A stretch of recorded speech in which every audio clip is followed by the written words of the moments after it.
Ono bisa bercerita apa itu Holland Island School, apa itu Mulau dan apa AMS. Ya, itu nanti barangkali beliau yang secara akademis memang menggeluti itu. Jadi 1,5 tahun juga Pak ya? Iya, 1,5. Jadi tidak sembarangan orang bisa sekolah. Kalau di kota-kota maju itu Pak, biasanya anaknya residen, kemudian anaknya bupati atau dan sebagainya yang bisa sekolah dan sebagainya ada peningkatan. Kalau di Bengkulu itu berarti paling rendah apa itu? Paling rendahnya Pesirah. Oh Pesirah ya, gitu. Jadi dengan kata lain bahwa tidak setiap orang mendapatkan kesempatan yang sama untuk sekolah ya. Berarti Bapak sangat beruntung sekali. Wah, sangat beruntung Pak Rajo Iskandar dapat itu ijazah. Kemudian kalau masalah yang diajarkan di situ Pak, kalau masalah bahasa belum ada bahasa Indonesia terus apa itu? Itu akhir iya? saya tuh di bahasa itu Belanda. Belanda ada ya. Oke. Baik, sementara Bapak biar dikawani dengan pengamat kebangsaan kita, Pak Dr. Andes Ono Bakhtiar. Kepada Pak Dr. Andes Ono Bakhtiar, kami persilahkan.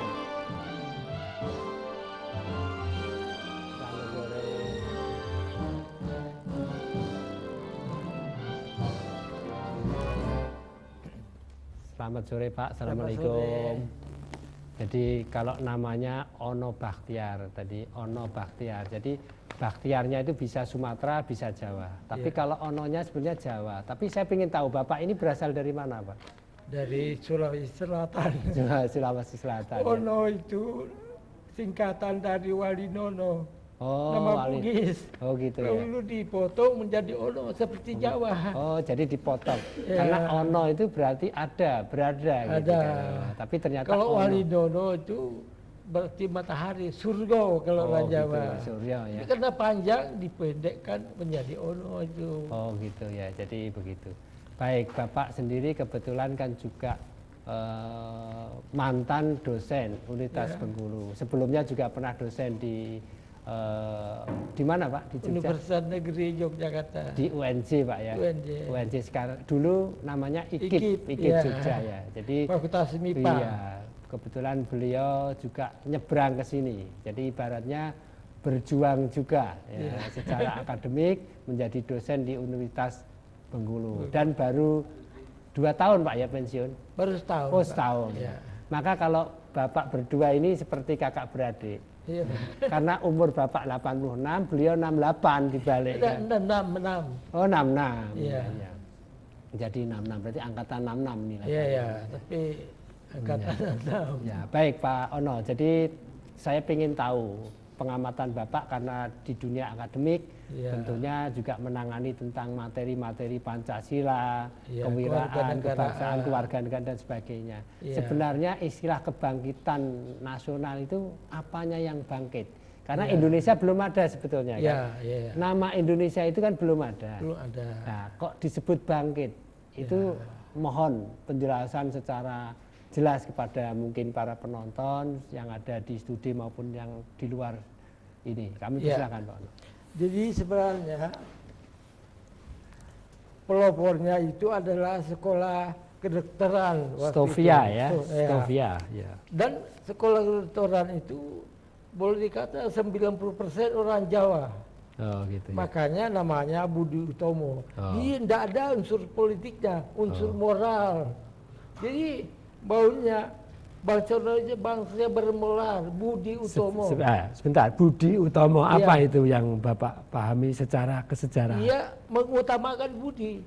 Kalau sekarang ini kan tidak mengutamakan budi. Perilaku ya. Banyak korupsi, apa studi banding, apa itu menghancurkan negara. Banyak gubernur berkota masuk penjara, itu orang yang tidak berbudi, tidak sesuai dengan Budi Utomo.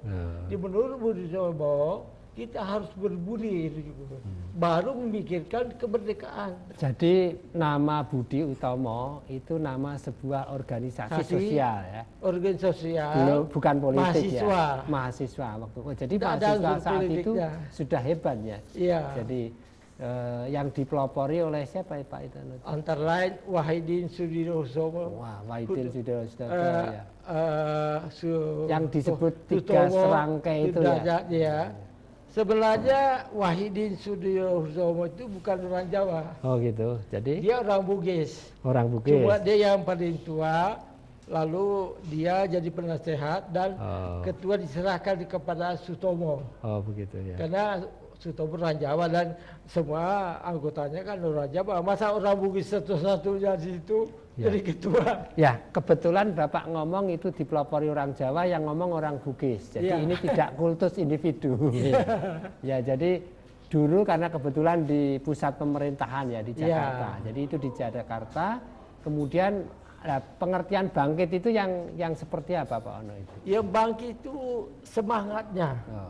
Pertama bangkit untuk menuntut pengetahuan, memperbaiki budi pekerti, dan nanti tujuannya ya merdeka. Begitu. Di caranya halus. Ya orang Jawa itu kan halus. Ya. Jadi Ibu Sutomo itu masuk jangka panjang memang untuk merdeka juga. Tapi untuk merdeka itu diperlukan pemimpin yang berbudi. Tidak seperti sekarang pemimpin banyak korupsi. Nah itu bedanya. Makanya perlu selalu itu budi utomo, jangan sampai pejabat itu korupsi. Oke, berarti kalau begitu kebangkitan itu sebenarnya bermula dari moral. Jadi sebelum Indonesia terbentuk tadi sudah ada organisasi yang dipelopori oleh mahasiswa. Mahasiswa kedokteran ya, Stovia itu ya. Kemudian yang juga dari Universitas Belanda yang ada di Indonesia. Tapi Belanda juga yang dirikan itu. Oh gitu. Jadi Belanda juga yang dirikan sekolah itu. Ya mungkin tujuan prinsipnya apa ya kira-kira itu? Ya Belanda ya tentu mencetak dokter karena Indonesia ini luas, perlu banyak dokter. Jadi kalau orang Jawa, orang Belanda semua tidak sanggup. Jadi perlu orang pribumi jadi dokter. Dan ya karena di Jawa ya masuk orangnya dan tidak sembarang orang yang masuk itu. Kalau anak camat, anak kadis tidak masuk itu, harus anak pangeran semua itu. Ya. Kemudian setelah bangkit, kemudian mereka berorganisasi. Kemudian kan muncul itu kan, tadi bahasa Indonesia aja belum, bangsa Indonesia aja belum terbentuk. Berarti kan tentunya bahasa Jawa, bahasa Sulawesi dan sebagainya. Tidak ada bangsa Indonesia waktu itu. Bahasa Indonesia juga ada. Bangsa Jawa, bangsa Sunda, bangsa Bugis, bangsa Batak, bangsa Aceh, semua munculnya bangsa. Disebut sebagai bangsa Indonesia dan bahasa Indonesia kapan Pak? Itu dimulai dari Kongres Pemuda Indonesia. Tahun 27 itu. 27 ya. Tapi waktu itu Kongres mengalami kebuntuan. Kegagalan ini ya. Masalah bahasa. Oh begitu. Karena orang Jawa maunya bahasa Jawa. Indonesia. Bahasa Jawa. Bahasa Indonesia, bahasa Jawa. Dijadikan bahasa nasionalnya. Sedangkan orang Melayu, Sumatera, Kalimantan, Sulawesi, Maluku, maunya bahasa Melayu. Diklop.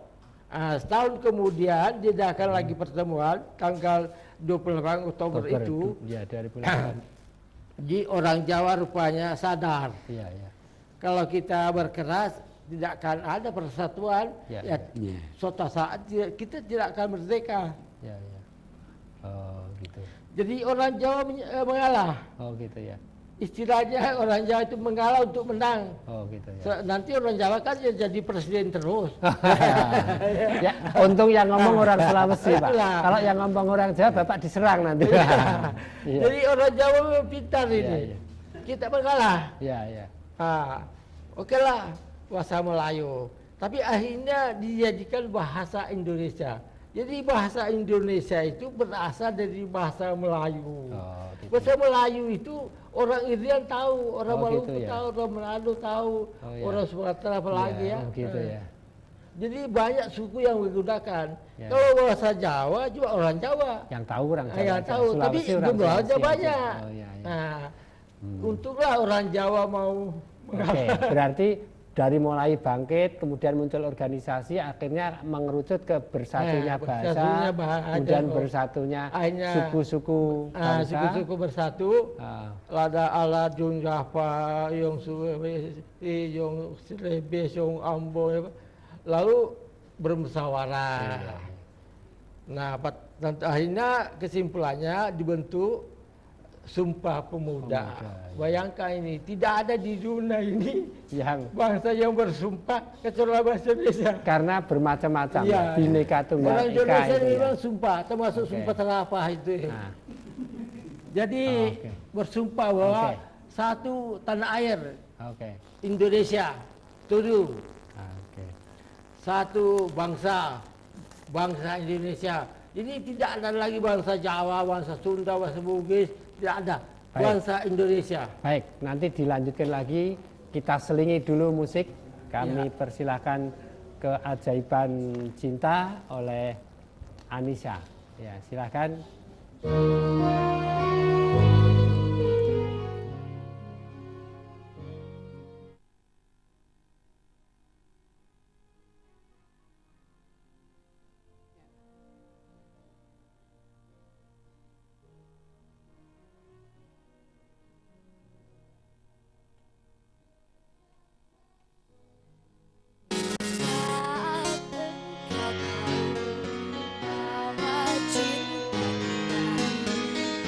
Mungkin menyatu badai yang menghadang, rintangan membentang menghalangi kita hingga terluka.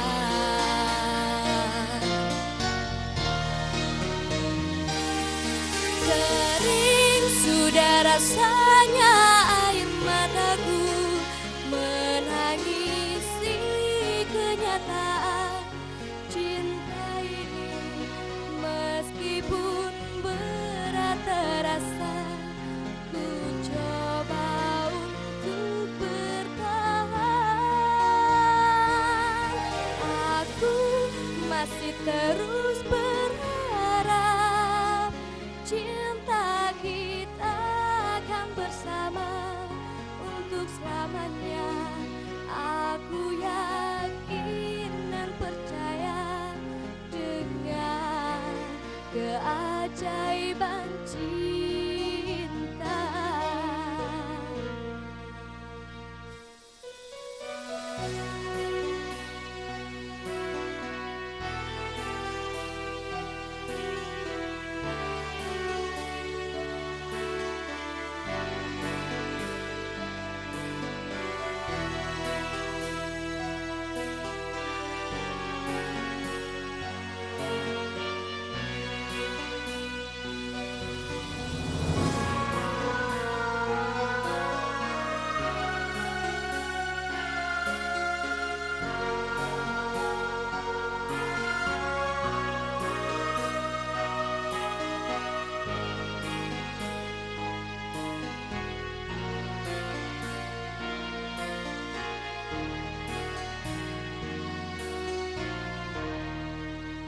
Badai yang menghadang, rintangan membentang menghalangi kita hingga terluka.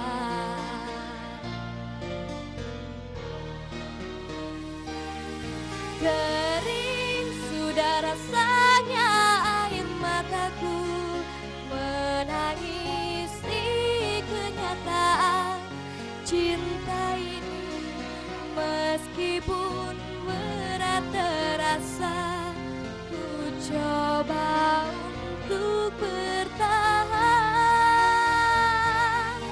Aku masih terus berharap cinta kita akan bersama untuk selamanya. Aku yakin dan percaya dengan keajaiban cinta.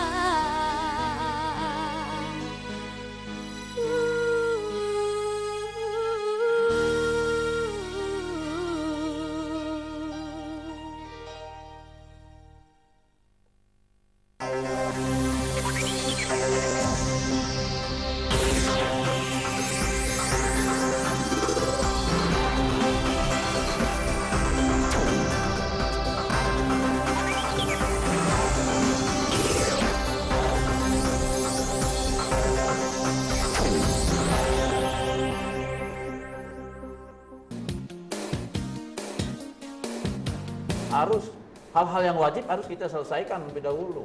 Ini kan termasuk persoalan wajib itu.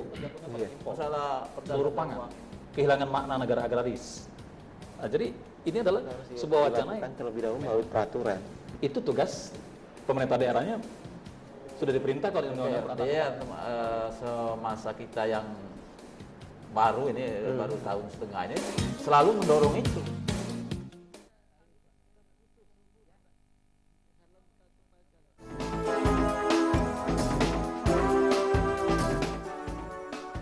Apa yang sebaiknya dilakukan oleh pemerintah untuk menarik investor? Melangkah lebih cepat, memberikan fasilitas yang lebih bagus kepada investor sehingga investor itu bisa datang ke Bengkulu.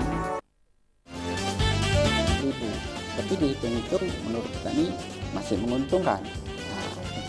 Oke, jadi sampai saat ini dengan karena benih masih disubsidi Iya. Pak ya, karena masih disubsidi, nanti nggak tahu kalau subsidinya sudah ditarik, mungkin ya petani harus itu tadi menggunakan benih-benih yang efisien dalam memanfaatkan pupuk tentunya. Pemirsa, pembicaraan kita sungguh menarik tentang bagaimana strategi pemanfaatan bahan organik ini. Kembali kami undang Anda untuk bisa berinteraksi bersama kami di 0736 21541.